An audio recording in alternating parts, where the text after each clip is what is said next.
Yeah, look at that, just in time, pressing all the buttons in a blind panic. But this is the most prepared I feel for any show we've done for the pregame show this season. Yes, it's the big one. It's the big one, guys. I will ask you the big question in a moment. But yes, this weekend, the Dallas Cowboys face the Philadelphia Eagles at A&T Stadium. Kickoff 1:20 a.m. on Monday morning here on the UK.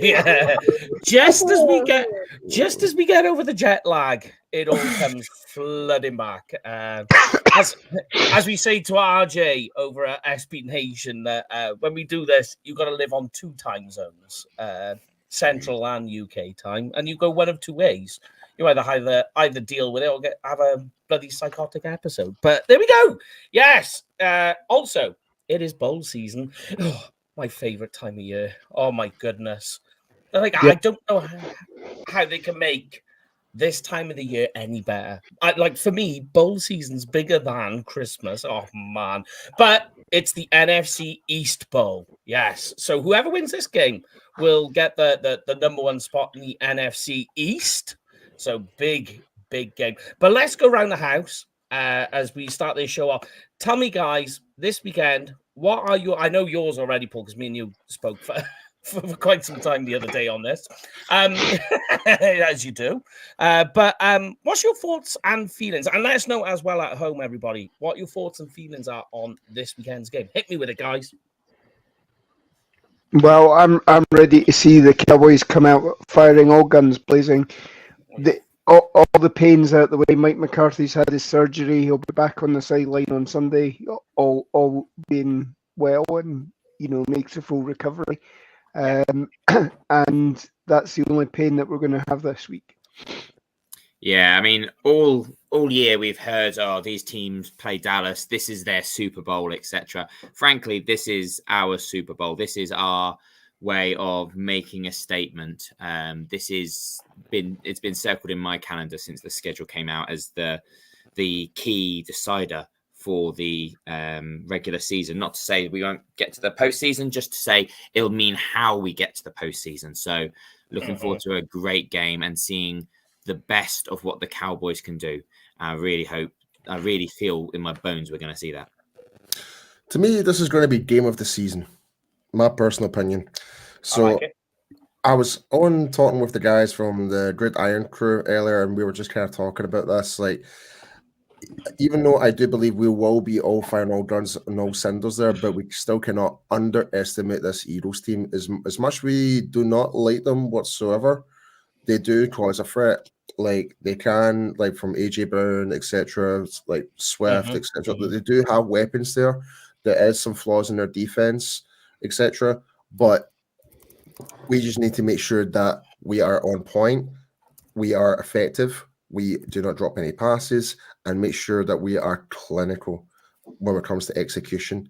If we can do all of those, I feel we will win this game.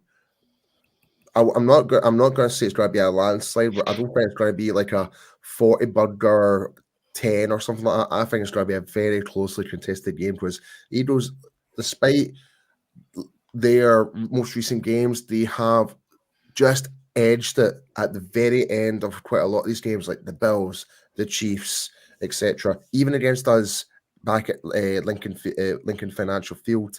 Yeah. If anything, this game is we're playing at home. We're undefeated. Is it 14 games in a row as well? So a lot of pressure is on us to deliver in this game. So, and what a way to do it! If we can beat a team that is 10-2 right now, it will definitely doubt the naysayers. It will definitely give that validation of this MVP status right now. Everything. Well, you'll be very surprised because quite a few people are actually now on board of Dak being the favourite now. They've actually spoken. So you're seeing the national press actually starting to talk about Dak seriously as an MVP contender, which great as long as Dak keeps it level-headed and knows that there's still work to be done. Which by all accounts, he is. So. Yeah, I think off the back of that, not only does this game, if that comes out and does everything you guys have said, then not only are we putting real question marks into who the Eagles are, they're seen as gritty closers, but if their brand is winning ugly, if they no longer win, they're just ugly, then this actually exposes and pushes Hurts really out of the MVP conversation if we have the game we hope from Dak. He should be. That's a good point, Craig. Very good point. Yeah, no, totally, 100%. Now, one thing that has cropped up in the last sort of 24 hours, 48 hours, depending when you're listening to this on the podcast as well, by the way, Mike McCarthy is gone in for surgery for appendicitis. So, yeah, I mean, I've known a few people who've had it, and a couple of them spent 2 weeks on the sofa. One or two of them were back in work a couple of days later. If McCarthy is to miss this game, I know we've got Dan Quinn sat there. Is that, though, losing Mike McCarthy on the sideline, is that going to be a big deal for the Cowboys? I think so. For the offensive side of the ball, he's basically the head honcho of this West Coast offense, which is now we're starting to see our offense fully flourishing now. Cooks is getting more involved. We're seeing the mixture of combinations when it comes to with CeeDee Lamb, with our running backs as well, with Dowdo and Pollard, etc., really starting to flourish here. So, and we're seeing Jake Ferguson absolutely balling out in the past 2 games as well. So every player, game by game, offensively, are getting better. So I don't know how much of Dan Quinn knows of the play calling for the offensive side of the ball in terms of terminology, the call sheet, etc. That's going to, I think that will play a factor if that's the case. But I will say though, let's just not forget the American painkillers are far more superior than what we've got here in the UK. So I feel very confident that Mike McCarthy will be on that sideline. Obviously, he'll be in pain, obviously, but I don't think he will want to miss this game. Yeah. Not a chance, by not a mile. I mean, I think worst comes to worst, you put Mike McCarthy up in the booth, and you maybe have Dan Quinn as the de facto head coach on the sideline. The mediator, yeah. We've seen we've got experience of Dan Quinn stepping up to the head coaching role because of 2020 when 2021 when Mike McCarthy came down with COVID, and I think it was the New Orleans game that you were at, Paul. Was it that game? Oh my! I didn't realize that was that game. My goodness. Well, certainly it was it was that year that we played New Orleans, and I think that's the game you were at. So that was the game I was at. Yeah, yep. And Dan Quinn coached that game, so we came away with a victory there as well. So Dan Quinn's 1-0 as Cowboys head coach. Mike McCarthy, though, as I say, worst comes to worst, he'll be up in the booth. He'll still play. You maybe have Brian Schottenheimer down on the field chatting with getting the vibe and reporting it back to Mike McCarthy and let him take it from there. There might be a little bit of a disconnect, but I think the main thing is, as Paul says, you eliminate the mistakes that we made in the first game. Don't go near certain heads of team security and all that and get involved in that shit. And just do your job and we'll come out. And certainly it still favors the Eagles on the run-in for this season. But if they slip up and we win out, then great, we've got the division. So I mean I think we're quite lucky that this, although you never wanted to happen, the fact that it happened when we've got the longest week to prepare beside the bye, and also we're at home, so we can put in all those measures around like being up in the booth and having our own team doctors and continuity. If this were to happen on the road and all the discomfort of traveling, then it's more likely it wouldn't be the part that we need him to be on the sideline. Yes. Yeah, and as we stick with injuries, Sean McEwen has been sent to IR. That was to make way for Peyton Hendershot, which is quite a funny story. had a question sent in. What's going on with Hendershot? When is he going to play? Sent Carl Yeomans a message. I thought, you'd be the guy to know. Just got a laughing face back, and I'm like, that's confusing. And literally within minutes, it came through. Peyton Hendershot's being moved to the 53. And I was like, okay, makes sense now. Yeah. So Hendershot and Ferguson will be back for this game, which I feel is quite interesting. The Ferguson combination, let's go. The seam right. So we did see Hendershot for one game. It wasn't all inspiring what we had from him, but we've got to give time to roll into this. Be interesting to see how that goes. We'll get into the tight ends in a moment against the Eagles, because also what's happened, Matt Walesko is on his 21-day notice, so he could be returning back to the fold, which is important. When you think of the tackle position as we get into the playoffs with Tyron Smith, everything else, big deal. So it's all well timed. On the other side, a question has been raised this week. I don't know if you've watched much of NFL Network. Some people are saying, what if the Eagles for this game were to sit Hurts purely because of the bumps and knocks he had? He did leave the game last week against the 49ers and went to the medical tent, got reviewed, and then he managed to play the rest of the game.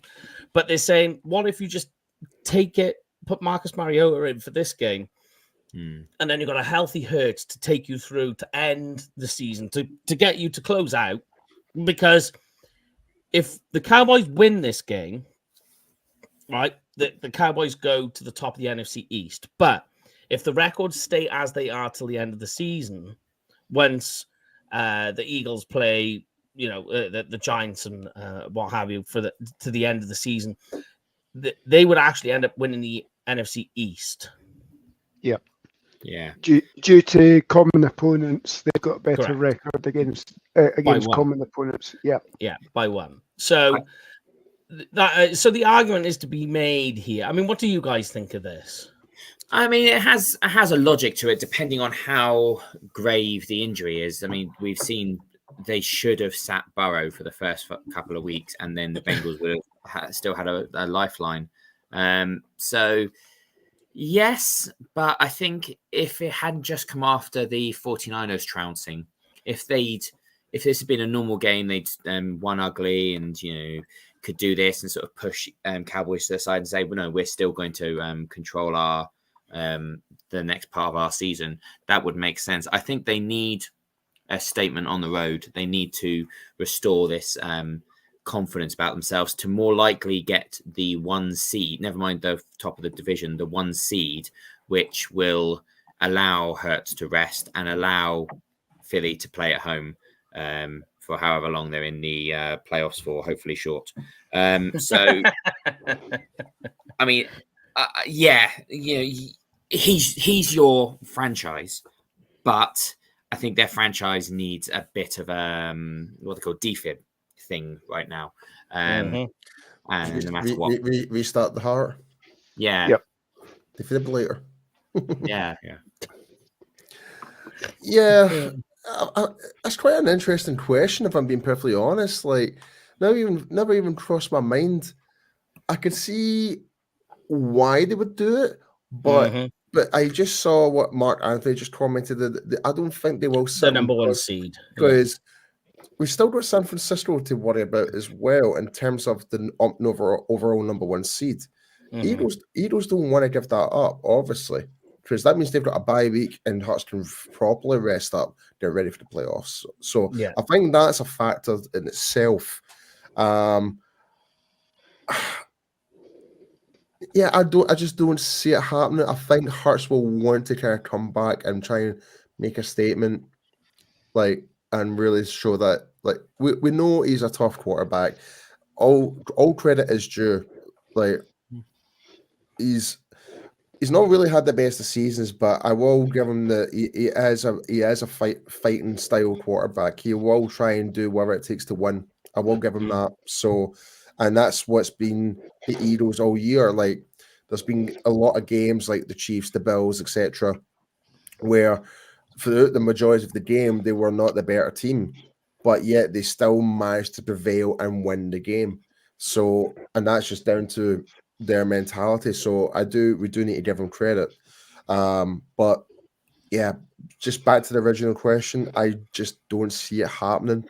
But will we see Mariota might feature in the game? Possibly, depending on how Hurts is playing. But other than that, I just don't see it.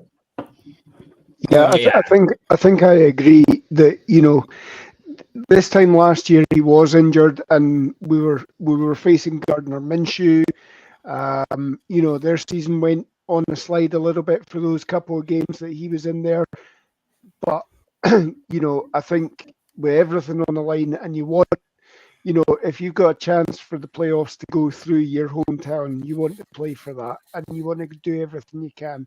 And as Paul says, you get the bye week if you get the number 1 seed as well. So that should be their focus. If they lose this weekend, as we expect they will, perhaps then you talk about resting him, because you do have a couple of games where you're potentially going up against either Tommy DeVito or Tyrod Taylor. So you never overlook any division opponent. But you know, the Giants shouldn't be giving them too many sleepless nights. In fairness, though, DeVito has improved significantly week by week. I will give him that. Yeah, like he really did impress me last week. So, even though it wasn't the best of games overall to watch from a television point of view, but DeVito stuck in there and managed to get the win for the Giants. So there is still a fight within them. So they could still, like, and you know, the Giants and the Eagles, they always have their rivalry as well. So if there's one thing they would love to do is just still slap the face of the enemy within the division and not be last. I think that's what I'm pretty sure that's what they want to do. They don't want to finish behind Washington. So that's one thing to consider as well. And again, Mark Anthony making up another great point about Philly still has the Seahawks to play, and obviously the Cardinals. When we played the Cardinals, it was Joshua Dobbs. Kyler Murray is now back, and obviously fair play. And obviously, I was at the game last week against the Seahawks. I will give full credit to the Seahawks. They made that a dogfight for the majority of that game. Like I thought Geno Smith, all things considering, had a pretty decent game. Like if he was to play like that, we did. Yeah. If he was to play, if Seahawks were to play the exact same way like they did against us at home, who knows what could happen when they play Philadelphia? Yeah. That's what I'm going to say in that one. Yeah. So Geno Smith, I think, was playing where they needed him to be in order to get the win. What let him down was his O-line. Yeah, sadly, and if that's one thing that we're going to be talking about is obviously this Eagles defense right now. Riddick, you've got Hassan Riddick right now. He's got 9 sacks for the season, and you've got even though this is a weak point in the overall Eagles in their secondary, you still need to give Blankenship a big shout because he's the top tackler for the Eagles right now. He's pretty much holding the glue to whatever secondary they've got left, and he did save the Eagles from defeat against us. So it's still an guy you need to watch out for their safety is Blankenship. Yeah. No, that is right. I mean, but let's get into that then. Let's use that as a segue, guys. Dak Prescott leading the NFL right now. 26 touchdowns in the last 4 weeks. He ranks first in the NFL in every passing statistical category. Completion rate, yards. Yeah, I mean it's been an insane run. One big thing the Eagles' defense is quite good at is stopping the run. Only allowing 90 yards per game. Pretty much 90. It's like 90.1. So pretty much 90 on the nose. Yeah, it's a great statistic for the Eagles. If there's one thing we have struggled this year is our running game. We've had some good moments. We've had some really failing to even get past the line of scrimmage. Inconsistent. Whether should we feature more Rico Dowdle for the more short yardage gains, all those type of things. All those wee things need to take in consideration. Like obviously, all for bringing more Rico Dowdle, more reps for those specific scenarios. Because let's be honest, Tony Pollard is not a short yardage type of guy. He's better to run in the outside for those 5-6 yard plus, to really make the strides like first and second downs. So I think as long as we've been smart in terms of our play calling and try not to be too predictable, I think we can do some damage in the rushing game. But against this Eagles defense, it's going to be very difficult. Yeah. I think one of the things, obviously, the 49ers game this last week, you hate talking about blueprint, but you saw how, McCaffrey wasn't running the ball as much, but they were using him out the backfield as a pass catching back. And, our offense excels in. Yeah. Our offense is relatively similar. It's not like you're reinventing the offense to copy the 49ers game plan. So, we could potentially be looking at doing something similar to that to capitalize on the inadequacies of the Philadelphia defense. So, and I think in the chat we had last week, I think was it Dowdle who was getting praised for helping with the against the pass rush. Actually, if more of our running backs are keeping Dak upright and giving those extra times to carve up their secondary, then that's fine. I'm fine with having a sub 90 running day if it's plus 30 points on the board. End of the day, as long as we get the win, who cares, right? But just to kind of go back to what you were saying there, Lauren, like San Francisco is an eye opener, a big eye opener, and especially Joe from Italy mentioned in the comments, we've had 10 days to prepare for this game, whereas the Eagles are 7 days, because obviously we had the back-to-back Thursday night games, whereas the Eagles just lost to San Francisco at home, where I may add. And going to Philly and beating them the way San Francisco is no easy feat. So there's a lot to take from that game, and obviously I think as of right now, and obviously Mate, you'll probably have the injury report on you right now, but as of right now, I do believe like with the Eagles' injuries and concerns for their injury reports right now, that could play a big massive factor as well. Some key players, even the linebackers or secondary, could actually be questionable to get Tony Pollard more involved in those screen passes to really expose that secondary. Yeah. And you beat me to a question I was going to ask you guys, is that the fact that we've got Tony Pollard and in college he practically played wide receiver, so it plays into the Cowboys' hands that they could use him on these almost semi or fully extended handoffs where you're having Pollard running wheel routes or running out to the flat and catching balls from that angle, where you still effectively a running back, but he's catching balls, he's making receptions and using him that way.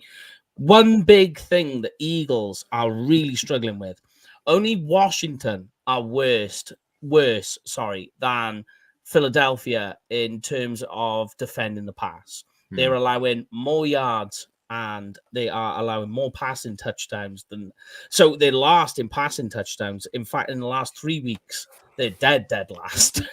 Wow. Okay. I didn't realize it was that bad. It's that bad. So here's one that will excite you, though, Paul. That and I put this out on Twitter earlier. The Cowboys in the last 3 weeks are first in the NFL in red zone touchdowns. They have 9. Who would have thought? That? Like it would work itself out. We did say this West Coast, Texas Coast offense would take a little bit of time to develop, and we're now this whole talk about red zone offense is now debunked by far.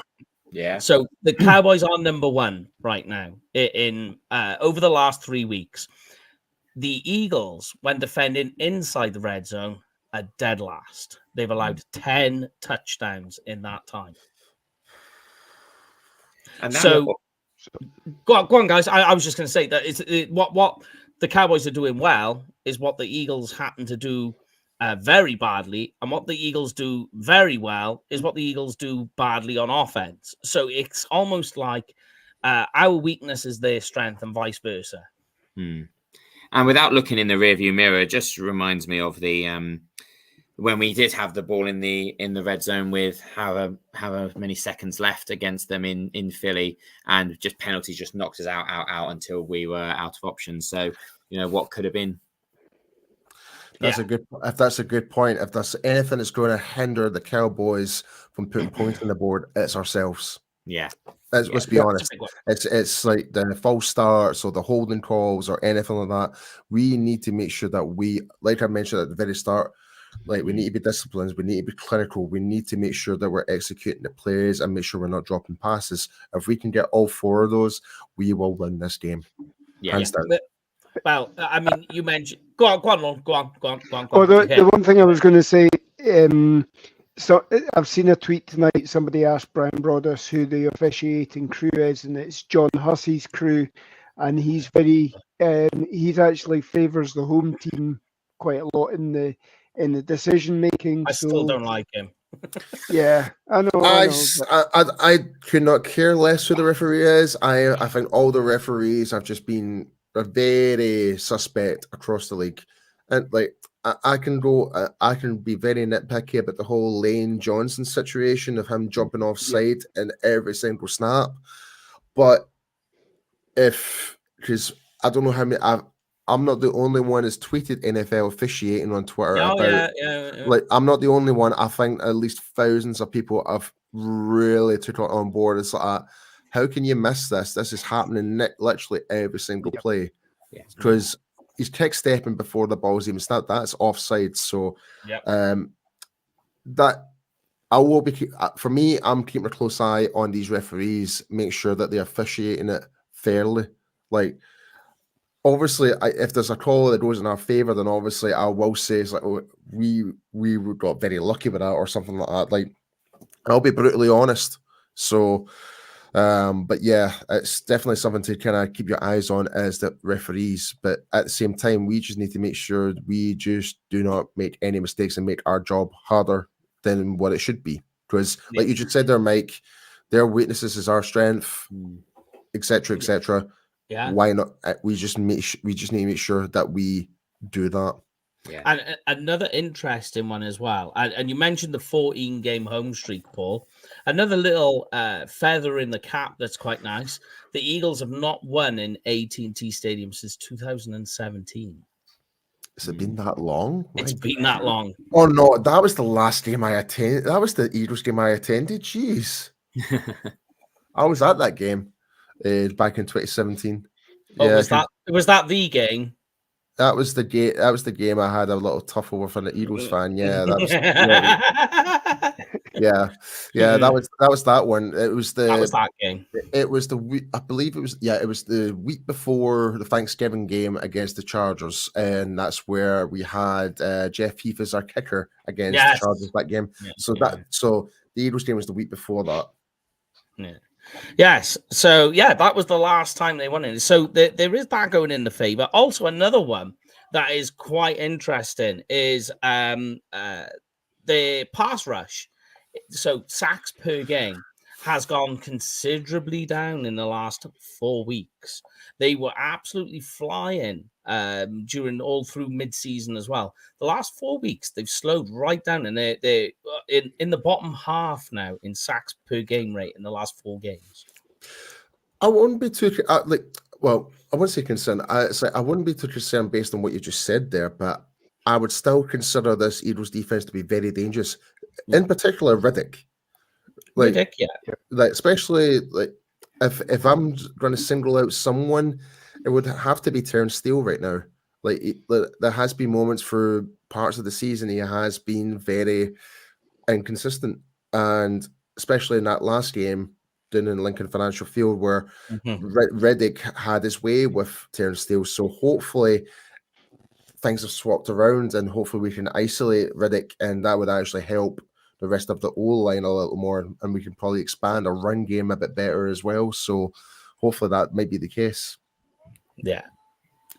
And to Mark Anthony's comment there, absolutely.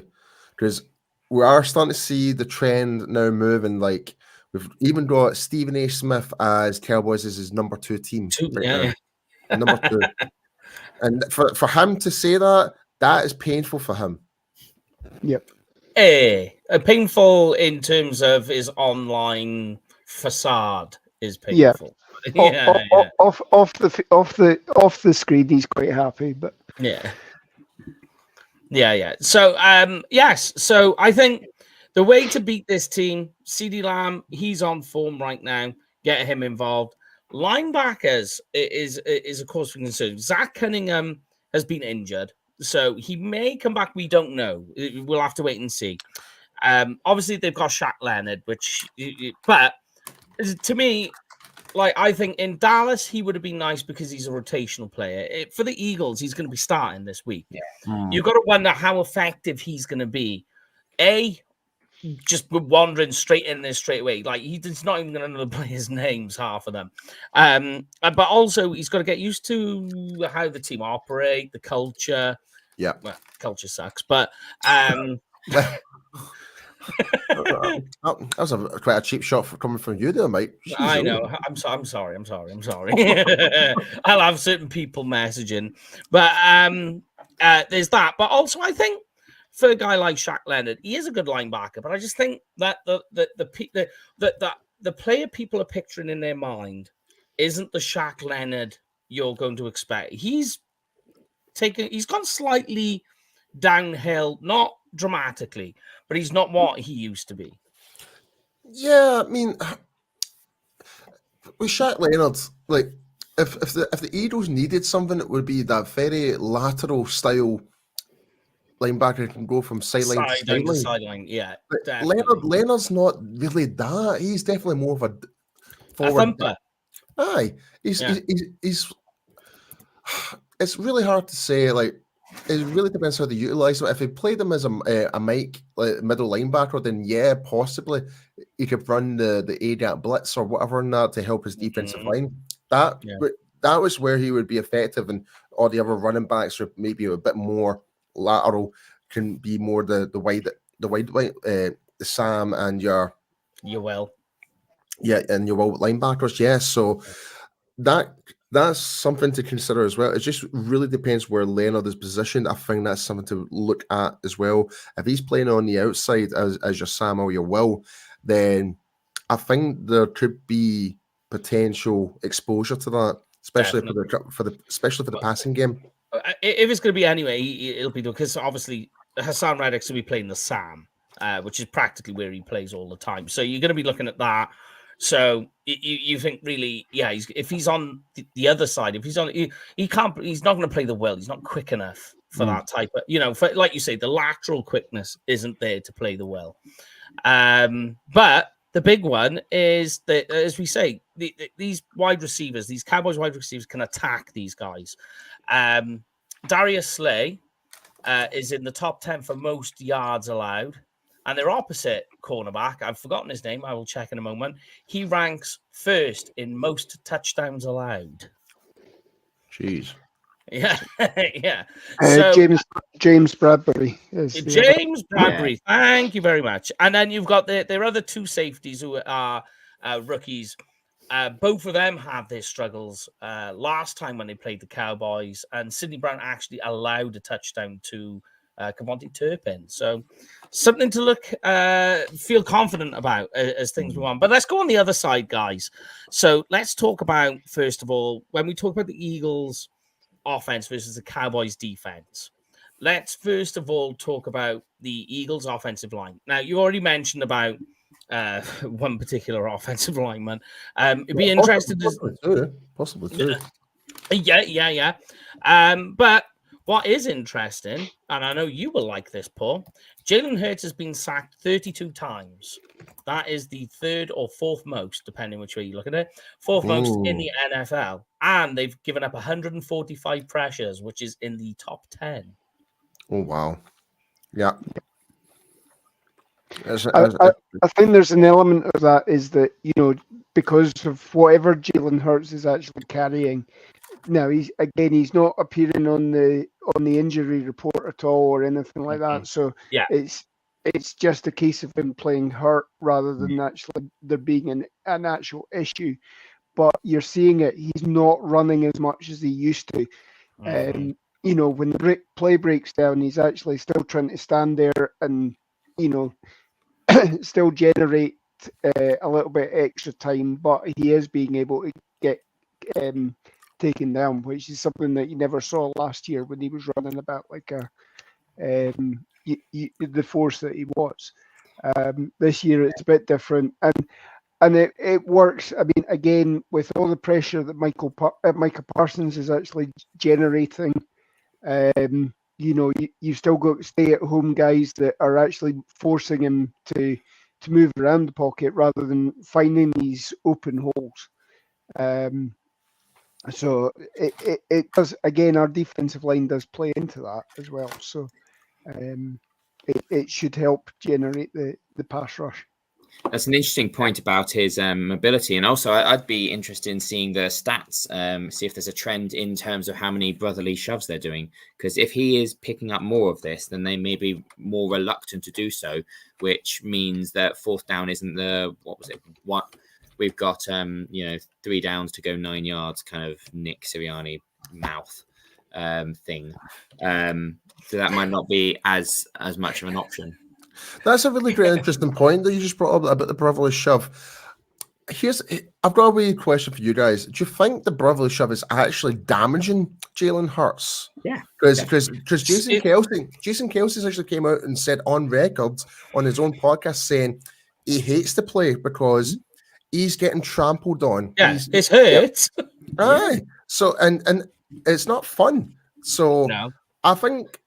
I mean, what do you guys think? Do you think that could be one of the potential issues why he's getting so worn down that they're relying on this one particular play, which is, as much as I hate to admit it, it is nearly unstoppable.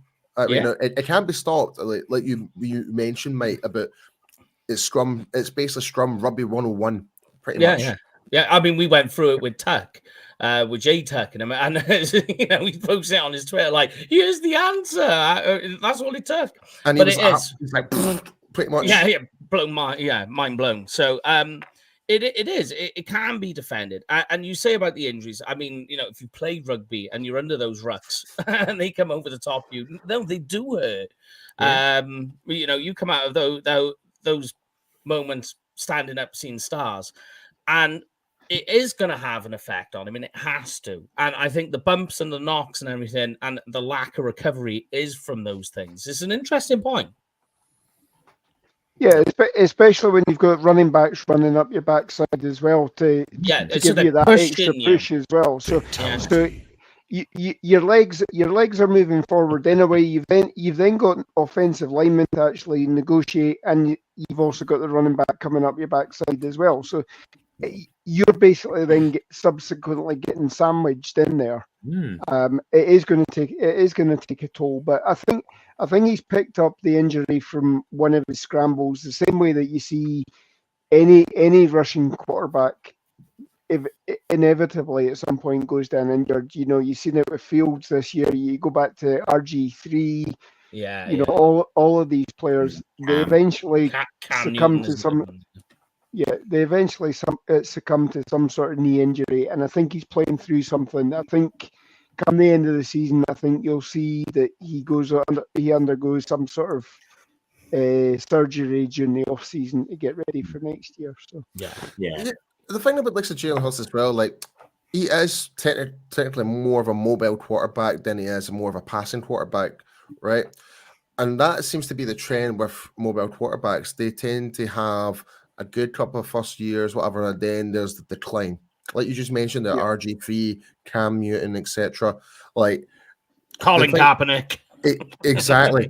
Like the difference between what that can be a mobile quarterback, but he chooses not to. This is why he's been so sustained. Like his longevity has continued on, and he seems to be getting better because he's developing the rest of his craft in terms of other ways to be a better quarterback and different ways, shapes of one. So I think that is a factor to really consider as well.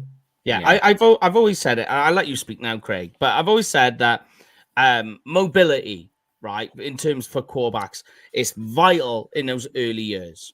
because when they come in from college and these guys can move around, it gives them time to learn about everything, about the speed of the game, the pace of the game. But then what they've got to do is they've got to learn how to be a pocket passer, which is what they did with Dak. If you like, he had because he was doing it in Mississippi State. He was setting records on the ground as a quarterback and in the SEC.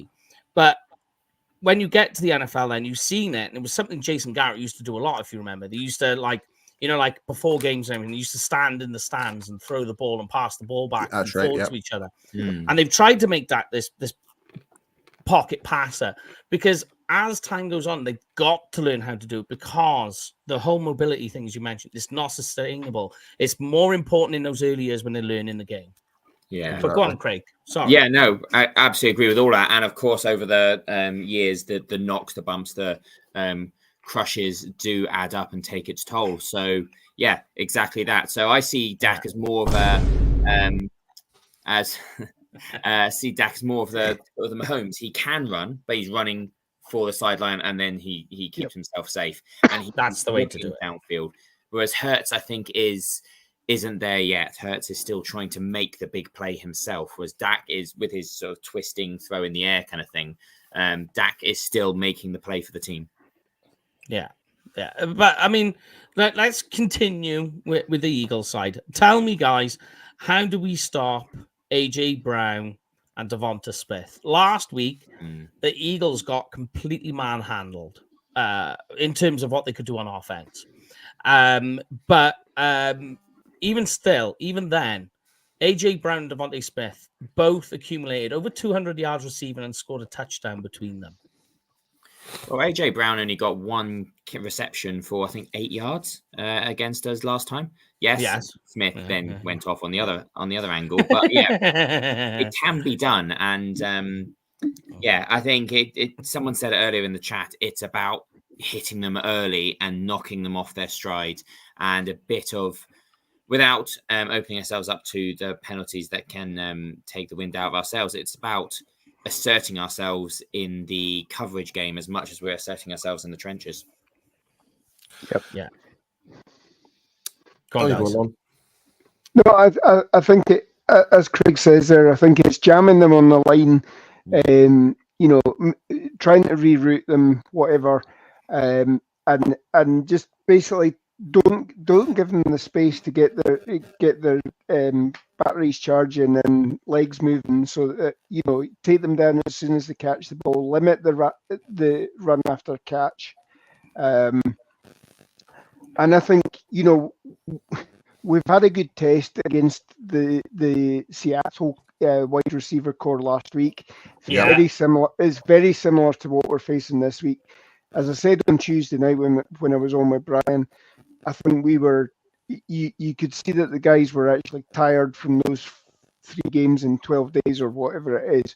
I think this time, obviously, the rest will have put that back in our favour. And I think we'll be ready to come at them.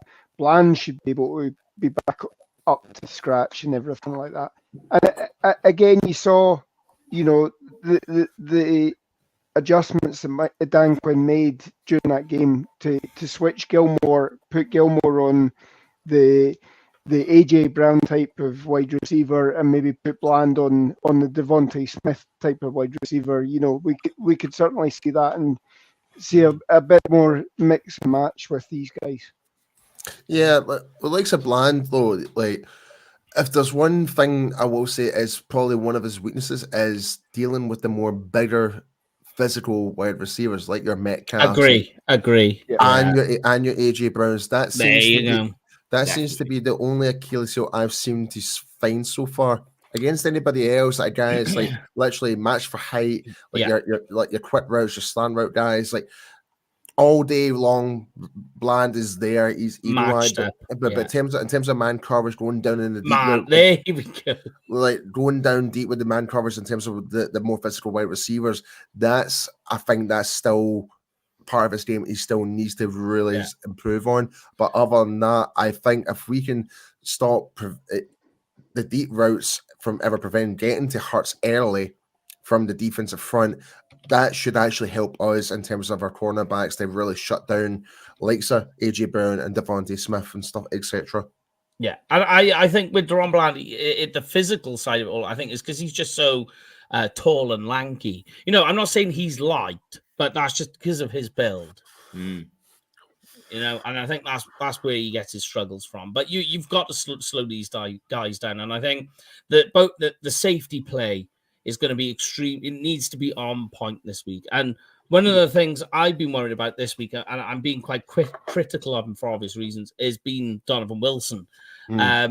He's been okay in parts, but like Donovan Wilson has never been like this electrifying. He is electrifying, but he's never been like this dynamic defender. He's this guy who comes in and he will just make a play for you. You know, like you'll just do that thing where you'll get a tackle for a loss.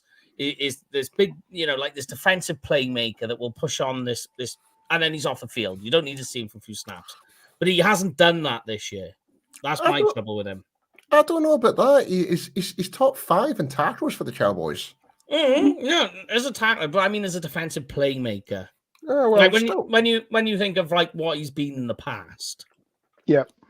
Yeah. I mean, he was caught out of position there on that first DK Metcalf. He followed Geno Smith's eyes into the center of the field, and Deron Bland was obviously looking for a little bit of safety help there. Wilson was a step late, and it was off to the races for DK Metcalf. Yeah, you're seeing that with both, actually, with both Hooker and Wilson. Whether it's because they've signed these big contracts during the off season and training camp, but you know there's been missed plays by them. Mm-hmm. Curse hasn't been up to scratch this year as well. You're actually seeing. You're seeing probably better plays from guys like Marquise Bell when he's playing as a safety as well as linebacker. One-way Thomas, whatever. Lovely guy as well when we got to meet him at the meet and greet as well. So, shout out to Cowboys experience. Yeah. But you know that is the weakness of our secondary is probably that the safety play hasn't been up to scratch this year compared to the last couple of years. Yeah. Because even Malik Hooker last week was on one play he was out of position. Like he's sort of second guessed where he was supposed to be, and he didn't need to be. He just needed to be where he needed to be to begin with. But he kind of second guessed, put himself out, and put him out of the play. So I think safety play is huge this week. But let's talk about the big one, guys. Defensive line for the Cowboys. Here we go, Paul. Here we go. I was going to bring you in. Don't you worry. So this defensive line last week against Seattle, in the end, it came through, made the big pressure on the last play to kill the game. Huge play. Obviously, Tank. Go on. In fairness, though, it was a bad play call from Seattle. They should never have done that play in the first place. Like zero coverage. Like they literally let Parsons through to try and do the screen pass. So I think that was a bad play call from Seattle. But at the same time, Dallas, like with the speed that we've got, we made that play decimated from. Like I think Parsons got to Geno Smith in like 1.8 seconds. Yes, it was. It was less than that. It was ridiculous. Yeah, that was a weird play call. A very weird play call. The main thing that blew that play up though was that DeMarcus Lawrence recognized it was a sort of screen, and he went out to attack the running back, and that killed it. Because if DeMarcus Lawrence had gone all hell blazing, tried to get to the quarterback for the sack, then you know it could have been a completely different game because they would have hit the running back Charbonnet on a screen pass, and he probably would be in the end zone, or certainly the drive would have continued, and you know they'd have got down into position to at least tie the game up, if not take a 1-point lead. You know, but the pressure is the guys are still generating pressure, and that's putting pressure on the QBs, making them throw the ball quickly, get the ball out. And if your wide receivers aren't ready, or you know it's a long developing play that's happening, then you know it works in our favor. You know, and there will be periods where we don't generate sacks. You know, I think everybody's saying, oh, we haven't really been sacking the way we have at the beginning of the season. Teams have been learning to actually focus on that, and it's a case of us sort of rejigging on the move, and we're still getting there. We're still generating the pressure, and all it takes is another second or so, and you will have some QBs that will hold that ball for the extra second, and that will generate sacks again. So. Yeah, this offensive line, you can get sacks against them, as you've pointed out, Mike, as well. So yeah. Here's a controversial opinion. I think QB pressures tend to be a bit more important than sacks. No, it's not controversial. I agree.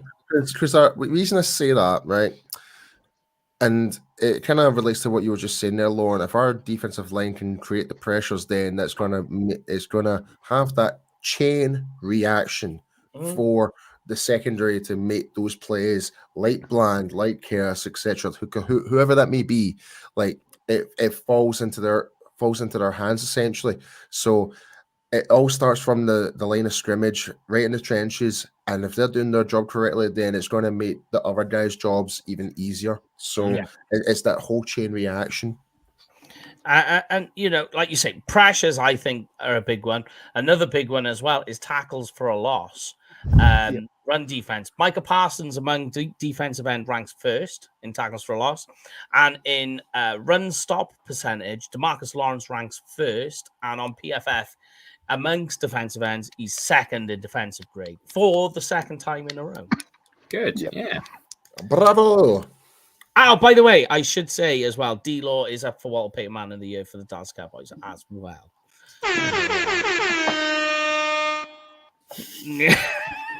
That's right.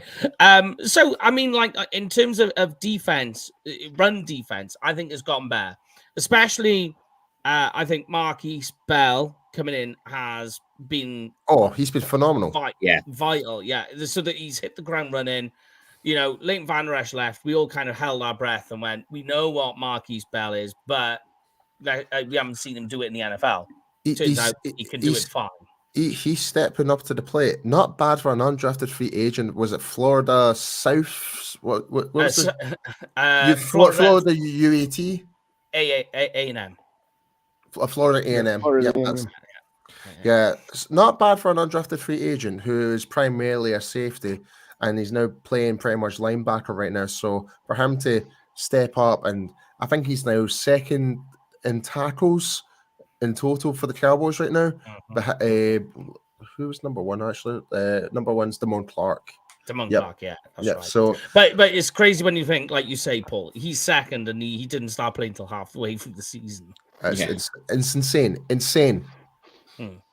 So the only other big one is obviously how well Jonathan Hankins has been playing lately, which is big against the run as well. Even DJ Dog is saying, big Hankins is getting by. Yeah, he's actually registered a sack and a pressure in the last 2 games. Like how that happens from a guy that size, I will never know. I will keep saying to get in that position from the inside interior of the defensive line is probably one of the hardest things to do in the defensive line position. Sorry, I'm eating. You go, girlfriend. I'm eating my beaver nuggets right now from Buc-ee's. Sorry. Product placement. I think another example as well, as you pointed out there, that Bell and Damone Clark are the leading tacklers on the team. That then shows that Hankins, Mazzy Smith, Osa, whoever's playing in that interior is actually allowing the defensive, the linebackers to float the ball and get tackled. So that means that, they're not generating the stats that everybody looks for, but, they're doing their job and everybody else is benefiting on the back of that. What did I say, Lauren? Chain reaction. There we go. That's it. Yep. Yes, that's right. All right, but now we get into the most important part of the show. Yes, that's right. Here we go, folks. Make sure you join in at home on this. So we know, basically, even if you're watching non-live, where you think the Cowboys are going to be finishing in this game. I've already handed my score prediction in. I'm saying the Cowboys win this week, 31-24. It's going to be a little bit of a close one, but the Cowboys are going to be far and ahead. But the Eagles start to bring it back in the fourth quarter. That's my prediction. Well, mine is so close to yours for about the third week running, Mike. I've got 32-25. There we go. Okay, I like it. A point each way, you know. Because it's so close, it means that it's going to be one or the other. It's the me. Yep. I think we're going to pull ahead early. It's going to get a bit closer, but I'm going with 29-17. Interesting. Okay. Interesting. Oh, Paul. Yeah. We got a 40 burger, yeah. I'm not surprised coming from Joe. Yeah, I'm not surprised, and I love the input you're saying in this, brother. Big shout out to Joe from Italy. I'm going to say it's going to be a lot closer game than it actually is. I still think the Eagles are still going to cause a threat, despite what they are. They are dogs, pretty much, on the field. Like they still somehow to keep themselves in the game, despite they might not be playing the best football.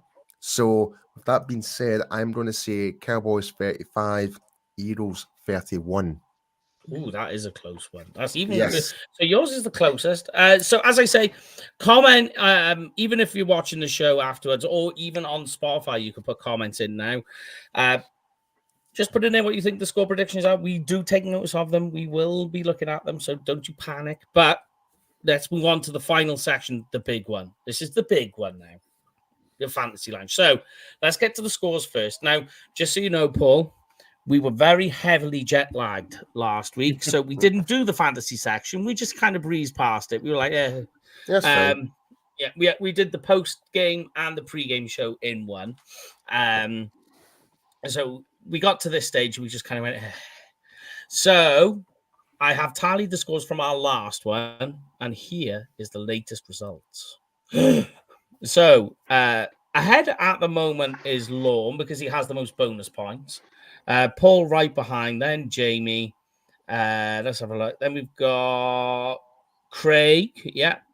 Then it's Graham. And then side by side is Rich and Brian. So there we have it. It's a close one. It's getting closer. It's getting closer to the end where we get to find out who the victor is. But play along at home, guys. All you got to do, just put in the comments the name of the player, whether you think from the fantasy score, it's going to be more or less, higher or lower. It's game of over and under, whichever way you want to look at it. Used to be, what was the one we used to do?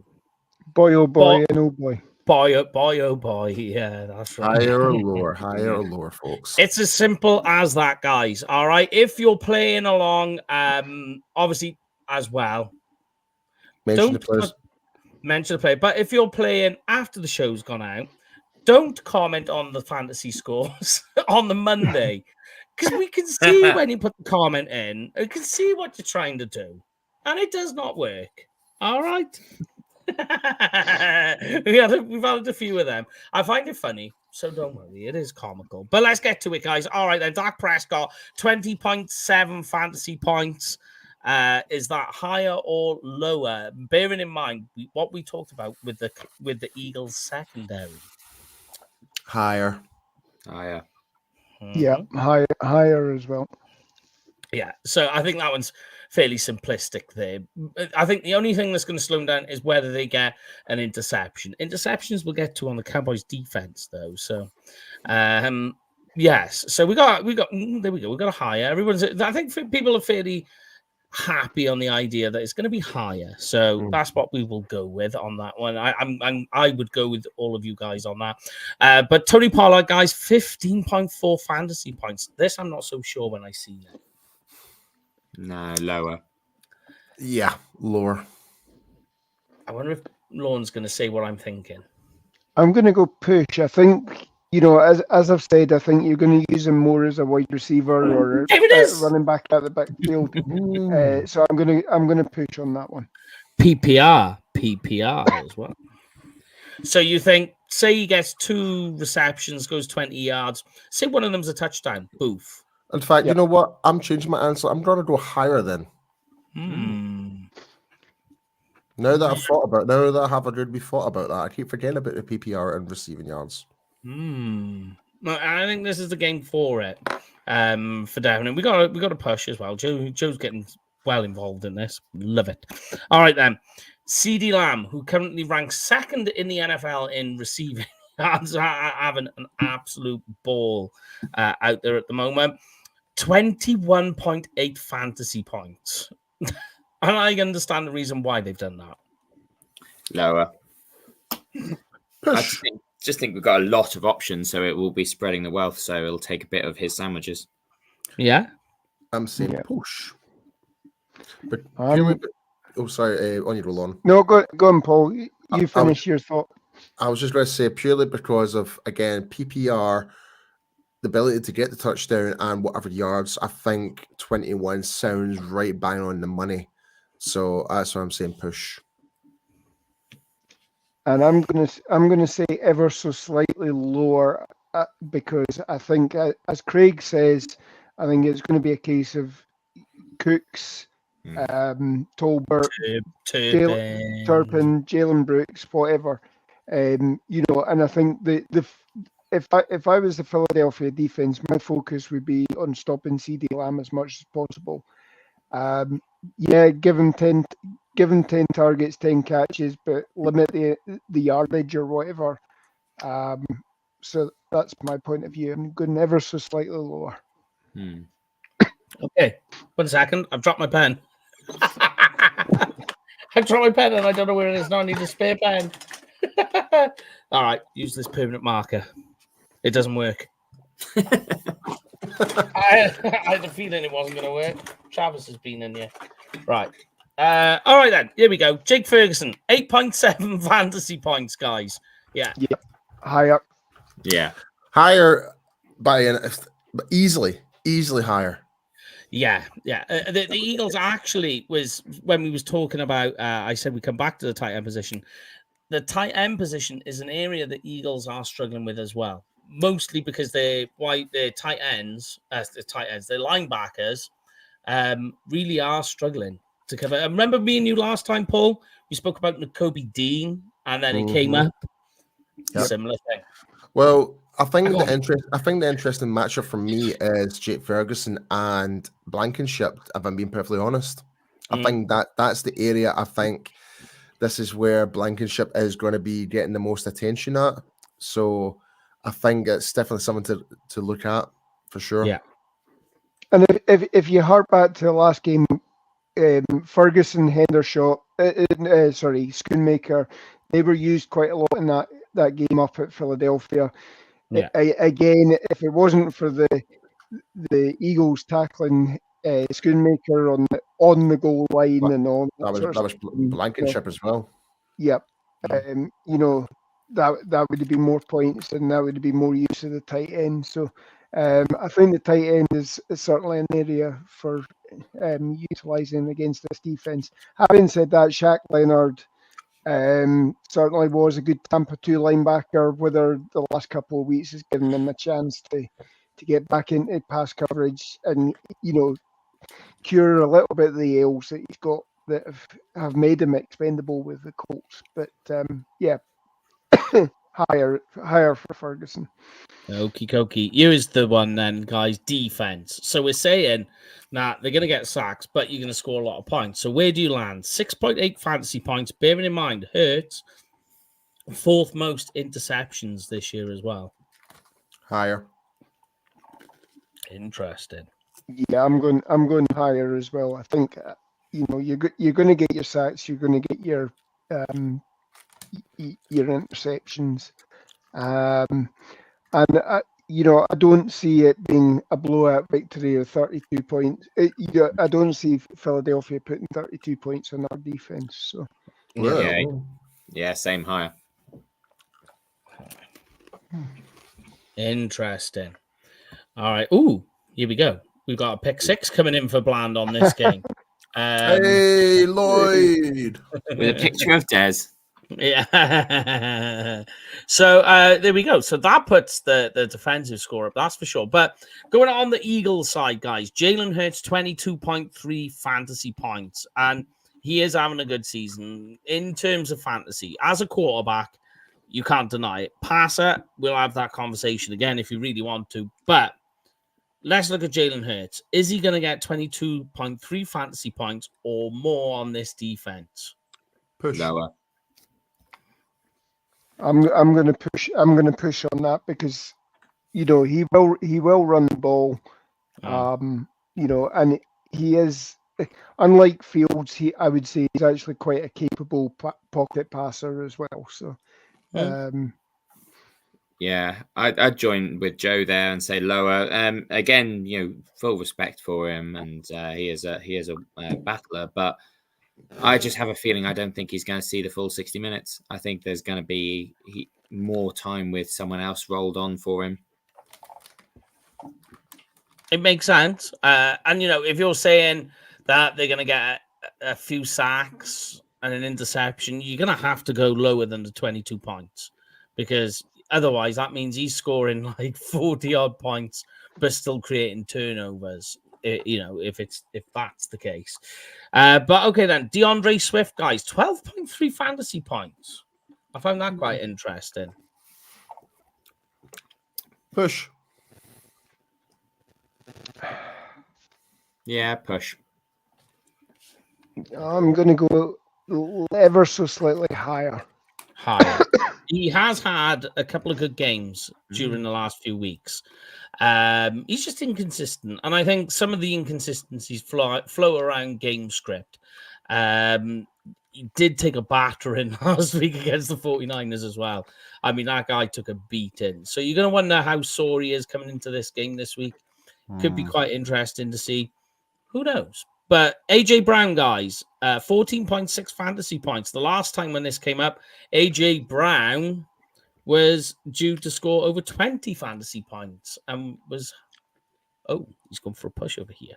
I'm going for a push again.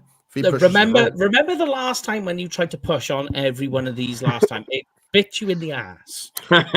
Well, you know what, Mike? You might as well just put my name down for... Actually, maybe not. For the next one, maybe not for the next one. Actually, pull the push is what we're doing.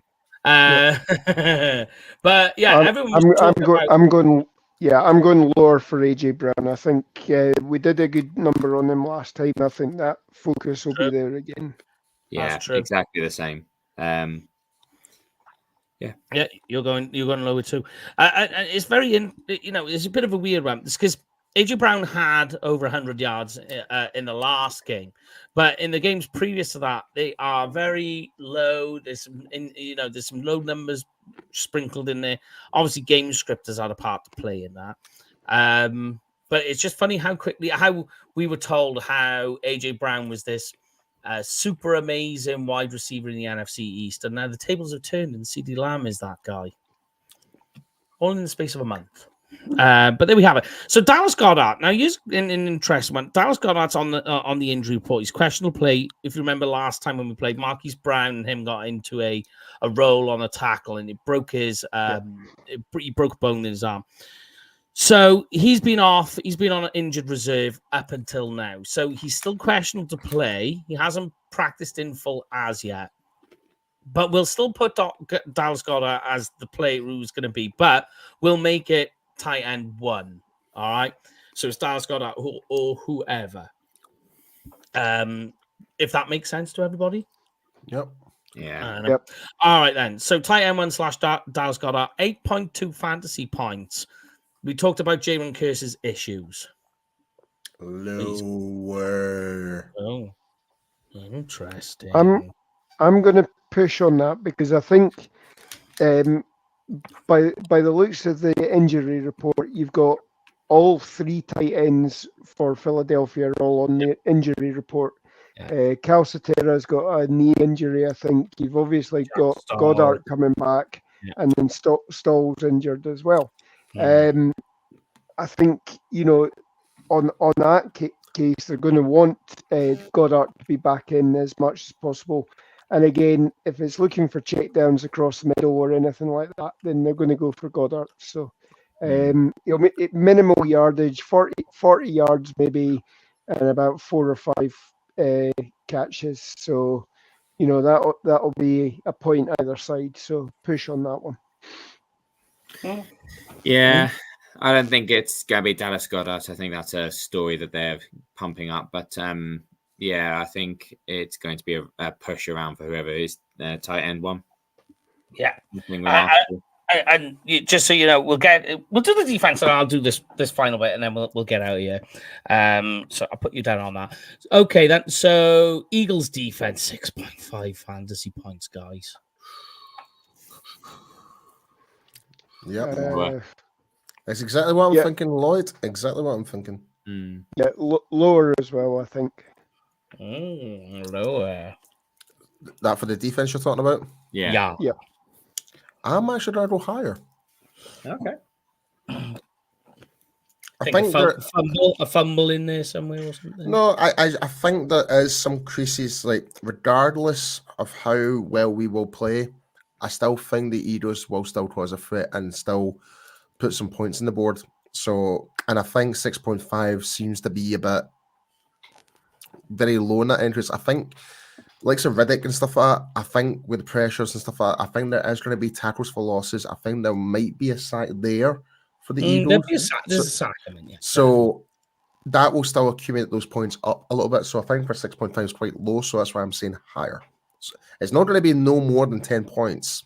I will say that. I think it's going to be like the 8.2, 8.7 mark. Okay.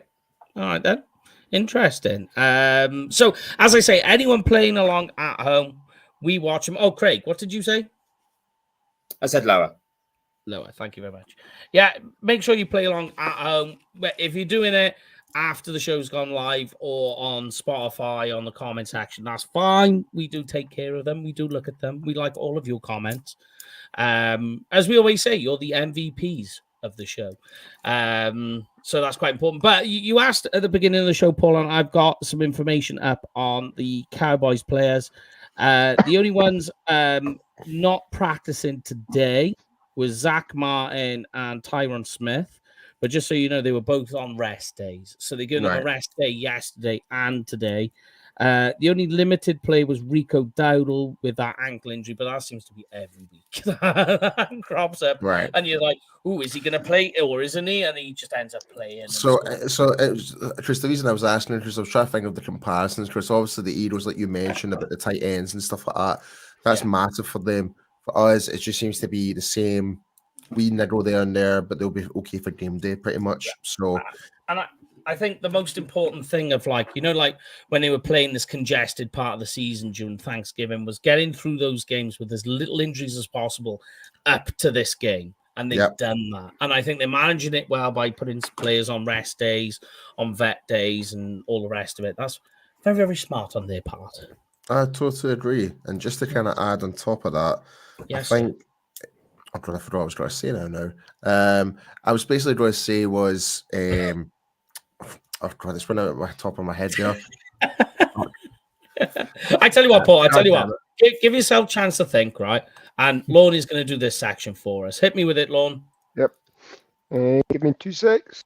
Oh no. Yeah. So if you're looking to book up for a Cowboys game, either for the remaining 2 games of the season or playoffs, or next season, make sure you book with Cowboys Experience for the ultimate game tickets, meet and greet, stadium tours, tour of the star. Give them a ring. Let them know when you're coming in. They'll work with you. They'll create the package for you. Budget allowance and everything like that. Use the promo code UK Cowboys and you'll get, what will you get, guys? Some free stuff. Did it come back to you, Paul? Did that final thought come back? No, it didn't. No, honestly, I think the jet lag just really hit me in the head there. Don't you worry, mate. I do that all the time. So if it makes you feel any better, jet lagged or not. But that is it, guys. That is this week's show over and done with. We will still be in and around over the weekend, so we'll put some posts up and chat to everybody. But as always, make sure you stay safe, take care of yourselves out there. The boys will be back on Tuesday to review the game, which kicks off 1:20 in the morning on Monday. So they will be back then. But as we do every week, I start the show off with the first word, but these guys get to close it off with the last word. Stay safe, everyone. If there's anything that should be given the last word in this one, it should be Lauren revealing his T-shirt. But yes, the one thing I will say first of all is get well soon, Mike McCarthy. We want you back on that sideline on Sunday. Yeah. Regular season Super Bowl. I'm copywriting it now. Oh yeah, I remember what I was going to say. We should have no excuse to lose this game. That's what I mean. There we go. But anyway, yes. But like I normally would say, Dallas forever, Philly for never. Let's go.